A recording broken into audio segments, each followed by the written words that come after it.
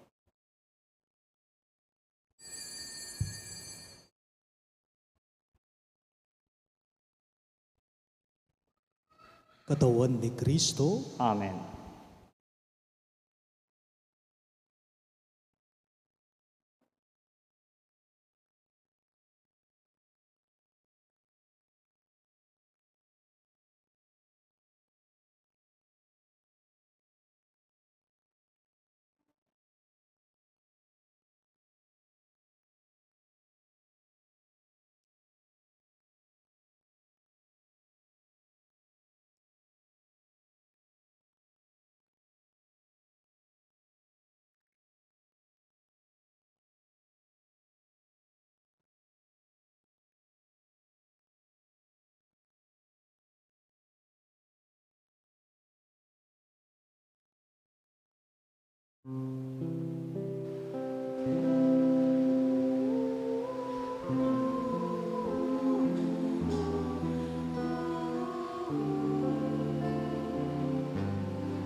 Manalangin tayo. Ama naming mapagmahal, sa pakikinabang namin sa iyong banal na piging, pinagsalu-saluhan namin ang bigay mong pagkain. Ang ginaganap namin ngayon sa pagdiriwang ay lubos nawang mangyari sa gawain namin araw-araw. Sa pamamagitan ni Jesucristo kasama ng Espiritu Santo, magpa sa walang hanggan. Amen. Magsiupo po tayo sa maikling announcement. As it is the third Sunday of the month, the companion of St. Jude will go around again for a second collection. The proceeds of this special collection will be forwarded to the Episcopal Commission for Migrants and Itinerant People, intended for its vigorous campaign in promoting just treatment for stateless and itinerant persons, especially children, and in providing their basic needs. Thank you for your generosity. Please be reminded that our cluster Station of the Cross this coming Friday, March 25, will be held at Cluster Phase 1B with the CFM and the Catechists as the support organization. The Holy Mass will be celebrated at Cluster Phase 1B. Note that there is no Mass here in our parish church. The schedule is as follows: 4:45 p.m., Holy Rosary; 5 p.m., Station of the Cross; 6:30 p.m., Holy Mass. Let us be one with our parishioners of Cluster 1B in the observance of our Lenten activities. Thank you.